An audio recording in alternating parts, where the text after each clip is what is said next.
Aprīlis ir tas mēnesis, kad koncerns Latvijas Dzelzceļš prezentē savus 2013. gada rādītājus. Neskatoties uz to, kad ir pagājušā gadā vērojams neliels kritums attiecībā uz apgrozījumu, kravu apgrozījumu tonnās par 7%, tad salīdzinot ar 12. gadu, tad tā priecīgā ziņa ir tā, ka pagājušo gadu Latvijas Dzelzceļš ir noslēdzis ar rekordlielu peļņu, kas ir lielāka nekā citus gadus, vairāk nekā 56 miljonu latu. Lai gan 43 miljoni no šīs peļņas ir, tā teikt, iegūti no vagonu pārvērtēšanas un ieguldīšanas smēķu sabiedrībā LDZ Cargo. Tomēr operacionālā peļņa, kas ir 13 miljonu latu, ir sasniegta veicot pamatdarbību tieši dzelzceļa pārvadājumos.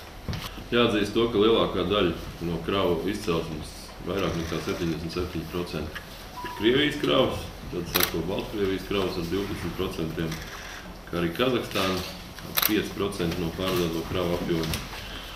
Tad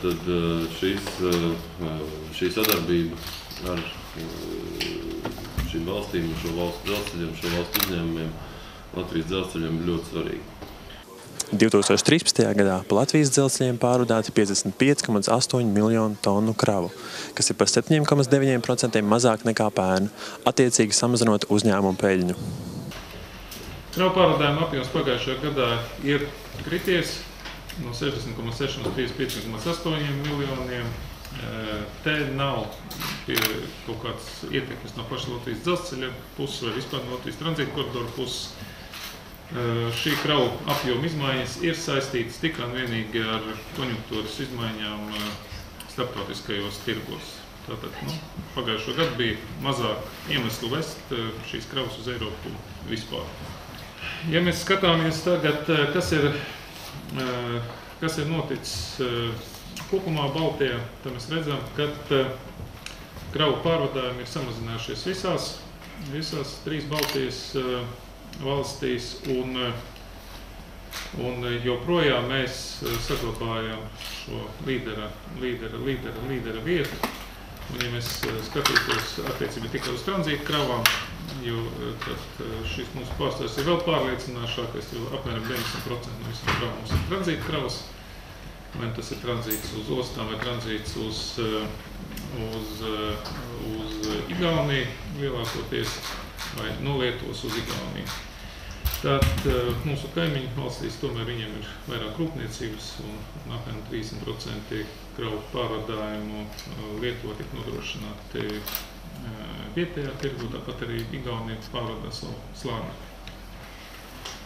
Pēc valstīm, ja mēs skatāmies 12. un 13. gadu, ir pieaudzis diezgan būtiski Krievijas izcelsmes preču apjoms, samazinājies Baltkrievijas, un pārējie palikuši mazos apjomos bez būtiskām izmaiņām. Par konteineru pārvadājumiem. Mums ir trīs regulārie konteineru vilcienu maršruti, tātad Rīga-Maskava, Baltika tranzīts uz Kazahstānu un sadalījumi tālāk ir uz Uzbekistānu un par Vidusāziju. Un šis konteineru vilciens zudis no Tallinas uz Odesu, bet patiesībā kurmēšana notiek Latvijas teritorijā. Ja mēs skatāmies konteineru pārvadājumus, tad, diemžēl, šeit ir samazinājums. Samazinājums arī drīzāk ir saistīts ar to, ka šo kravu nepieciešami pārvadāt ir mazāka. Latvijas Dzelzceļš ietekme uz budžetu. Principā šeit ir attēlota koncerna ietekme. Mēs tāpat joprojām spītīgi turamies pie tā, ka mēs esam tehnoloģiski vienots uzņēmums, kaut arī nepieciešamības pēc ir sadalīts. Mēs esam vairākos uzņēmumos. Tikai kopā mēs varam noslēgt šo tehnoloģisko ciklu, un katrs par sevi mēs esam diezgan bezjēdzīgi. Nodokļi šeit ir eiro, 107,7 miljoni eiro nodokļu samaksāt, mazāk nekā pagājušajā gadā, jo lielākā daļa nodokļu nodokļi, kā mēs redzam, ir saistīti ar darbinieku nodokļiem, tātad valsts sociālās apdrošināšanas obligātās iemaksas un iedzīvotāju ienākuma nodoklis. Viņiem mums ir alga ir zemāka, un šis atalgojums mums ir samazinājies par kaut kādiem 2,5% dzelzceļā un 2,7% kopumā koncernā. Šeit ir nodokļi citādā griezumā, skatāmies pa gadiem. Pagājušais gads apjomi bija vairāk, nodokļi bija vairāk, šogad aizpagājušais 12. bija nodokļi vairāk, kravu vairāk, nodokļi vairāk, un 2013. arī ja kravas ir mazāk, tad nodokļi mazāk. Šajā prezentācijā tikām iepazīstināti arī ar 2014. gadā plānoto. Šis gads pagaidām mums iet labāk par plānu, taču, kā mēs esam ievērojuši, gada laikā mums ir diezgan lielas svārstības. Tūlīt sāksies vasaras periods. Vasaras periods ir tas brīdis, kad tiek remontēt ceļi ne tikai Latvijā, bet arī mūsu valstīs, caur kurām ietilnums kravas. Pagājušajā gadā bija diezgan liels problēmas piegādāt šīs kravas Krievijas saplānoto remontu dēļ. Šogad mēs paši remontējam. Maijā sāksim remontēt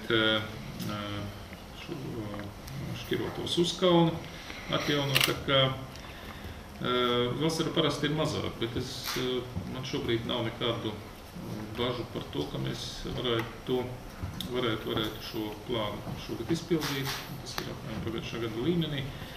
Tā kā man grūti kaut ko pateikt, bet kopumā ir labi pagaidām. Jā, šī 3 mēnešu dinamika ir parādījusi to, ka tiešām kravu apjoms pieaug. Mēs esam veiksmīgi spējuši arī apkalpot tās kravas, kas nāk, piemēram, no Ukrainas, vai situācijas Ukrainā, kas neizmanto Ukrainas ostas. Tā kā, protams, mums ir jāmeklē arī jauni kravu piegādes virzieni. Tāpat aktīvi strādājam ar Vidusāzijas valstīm.